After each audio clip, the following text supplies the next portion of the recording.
There is a groundbreaking development in Africa. The rift is several miles long, and some believe it is a sign the continent is splitting in two. পৃথিবী যেন তার নিজের মানচিত্র আবার নতুন করে আঁকছে, নিঃশব্দে, ধীরে ধীরে, কিন্তু নিশ্চিতভাবেই ঘটছে এক বিস্ময়কর পরিবর্তন। আফ্রিকার বুকে জন্ম নিচ্ছে এক নতুন মহাসাগর। হ্যাঁ, এটা কোনো কল্পকাহিনী না, বাস্তবেই পৃথিবীর বুকে এমন এক ঘটনা ঘটছে যা বদলে দিবে গোটা ভূগোলের চেহারা। বিজ্ঞানীরা চমকে গেছেন। বিস্মিত পুরো বিশ্ব। আফ্রিকার পূর্বাঞ্চলে যেখানে বিস্তীর্ণ মরুভূমির বুক চিরে তৈরি হয়েছে গভীর ফাটল, সেখানেই মাটির নিচে এক অবিশ্বাস্য শক্তির জন্ম হচ্ছে। প্লেটগুলো ধীরে ধীরে সরে যাচ্ছে, ভূগর্ভের উত্তপ্ত ম্যাগমা উতলে উঠছে, আর তার ফলেই গঠিত হচ্ছে এক নতুন জলসীমার ভিত্তি। কিছু সময় পরেই এই অঞ্চল আর আগের মতো থাকবে না। এখানে থাকবে এক বিশাল মহাসমুদ্র। সেই সময়টা কতদিন, আর কেনই বা ঘটছে এই ঘটনা? কেন আফ্রিকা ভেঙে যাচ্ছে? কেন একের পর এক ভূমিকম্পে কেঁপে উঠছে এই অঞ্চল? কিভাবে মাটির নিচ থেকে উঠে আসছে আগুনের স্রোত? এর পেছনের বৈজ্ঞানিক ব্যাখ্যা কি? এই প্রশ্নগুলোর উত্তর জানতে হলে দেখতে থাকুন।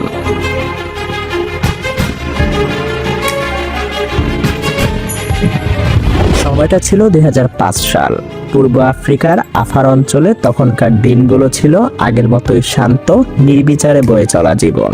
কিন্তু হঠাৎ করেই একদিন প্রকৃতি যেন নিজেই নিজের নিয়ন্ত্রণ হারিয়ে ফেলে। একের পর এক ভূমিকম্পে কেঁপে ওঠে আফার অঞ্চলের বিস্তীর্ণ ভূমি। এক সপ্তাহের মধ্যেই 130টার বেশি ভূমিকম্প। যেন মাটির নিচে ঘুমিয়ে থাকা কোনো দৈত্য জেগে উঠেছে। মানুষের চোখের সামনেই বিশাল বিশাল ফাটল দেখা দেয়, আর সেই ফাটলের গভীর থেকে ধীরে ধীরে জেগে ওঠে পৃথিবীর উত্তপ্ত প্রাণ, আগুন গলা ম্যাগমা। 26 সেপ্টেম্বর 2005। এই দিনটাকে বলা হয় এক ভয়ঙ্কর পরিবর্তনের সূচনা। হঠাৎই দুব্বু আগ্নেয়গিরির অগ্নুৎপাত শুরু হয়। ধোঁয়া আর গলিত লাভার প্রবাহে আকাশ ঢেকে যায়। আশপাশের গ্রামবাসীদের জন্য এটা ছিল এক দুঃস্বপ্নের মতো। বহু পরিবার তাদের ঘরবাড়ি হারায়। অনেককে রাতারাতি নিরাপদ জায়গায় পালিয়ে যেতে হয়। মনে হচ্ছিল মাটির নিচ থেকে যেন পৃথিবীর গোপন অগ্নিস্রোত বেরিয়ে আসতে চাইছে। কিন্তু বিজ্ঞানীরা জানতেন এটা কোনো সাধারণ ঘটনা না। এটা কেবল এক ক্ষণস্থায়ী অগ্নুৎপাত বা ভূমিকম্প না, এর মানে অনেক গভীর কিছু। আফ্রিকার বুকের নিচে এমন কিছু একটা ঘটছে যা হয়তো বদলে দেবে পুরো পৃথিবীর চেহারা। কিন্তু এই রহস্যের আসল কারণ কি? কেন এমন অস্বাভাবিক ঘটনা ঘটছিল? এই প্রশ্নের উত্তর লুকিয়ে আছে পৃথিবীর অভ্যন্তরের এক অবিশ্বাস্য শক্তির মাঝে। আফ্রিকার বুকের এই ভয়ঙ্কর পরিবর্তনের আসল কারণ পৃথিবীর গভীরে, যেখানে বিশাল শক্তিগুলো এক অদৃশ্য নৃত্যে মেতে আছে। ভূমিকম্প আর অগ্নুৎপাত তো কেবল উপরের দৃশ্যমান লক্ষণ, কিন্তু আসল ঘটনা ঘটছে অনেক গভীরে, যেখানে পৃথিবীর টেকটনিক প্লেটগুলো একে অপরের থেকে ধীরে ধীরে সরে যাচ্ছেই নয়, এগুলো আসলে ভাসছে। গ্লোবাল কনভেকশন কারেন্টের টানে ধীরে ধীরে এগুলো একে অপরের থেকে দূরে সরে যাচ্ছে, আর এই সরে যাওয়ার ফলেই তৈরি হচ্ছে গভীর ফাটল, উঠছে আগুন গলা ম্যাগমা।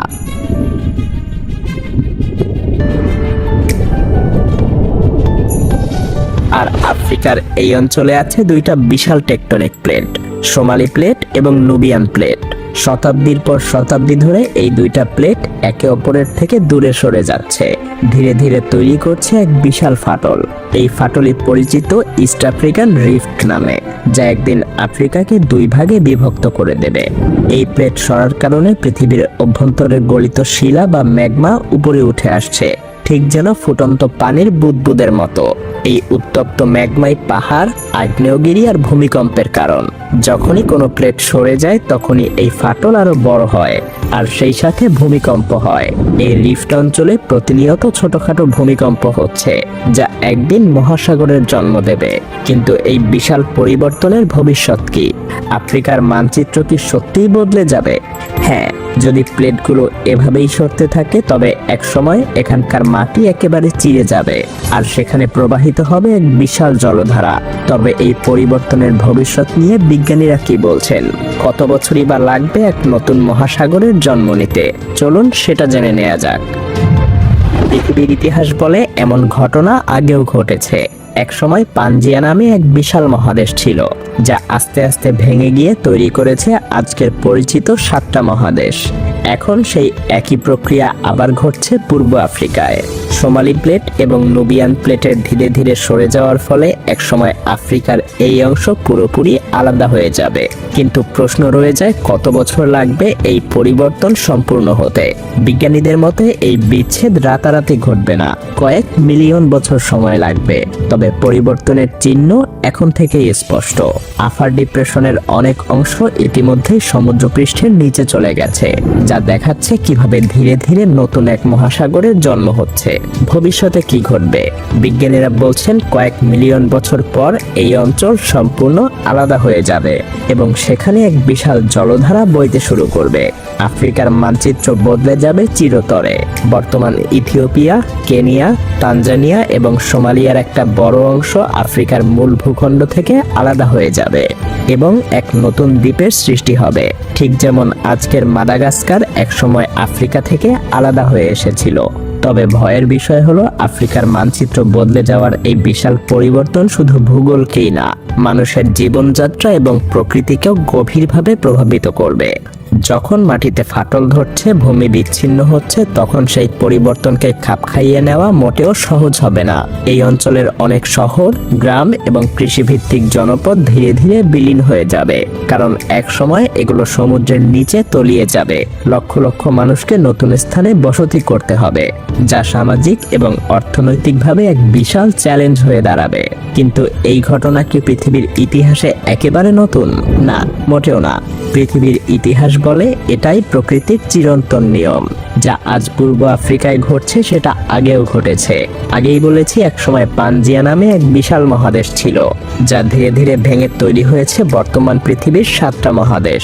আটলান্টিক মহাসাগরও একসময় ছিল না, কিন্তু টেকটনিক প্লেটের ধাক্কায় জন্ম নিয়েছিল নতুন সমুদ্র। ঠিক তেমনি পূর্ব আফ্রিকার বুকেও ধাপে ধাপে গড়ে উঠছে এক নতুন জলভূমি। কিন্তু প্রশ্ন রয়ে যায়, এটা কি কেবলমাত্র পূর্ব আফ্রিকারই গল্প, নাকি এমন পরিবর্তন পৃথিবীর আরো কোথাও অপেক্ষা করছে? কারণ পৃথিবী কখনো থেমে থাকে না। ধ্বংস আর সৃষ্টির এই খেলা চলছে অনন্তকাল ধরে। আমরা কেবল এই পরিবর্তনের সাক্ষী। আর তাই বলাই যায়, একদিন বহু বছর পর হয়তো নতুন এক প্রজন্ম দাঁড়িয়ে থাকবে এই নতুন সমুদ্রের তীরে, তাকিয়ে দেখবে এক নতুন পৃথিবী থেকে আরেকটা পৃথিবীতে রূপান্তরের গল্প।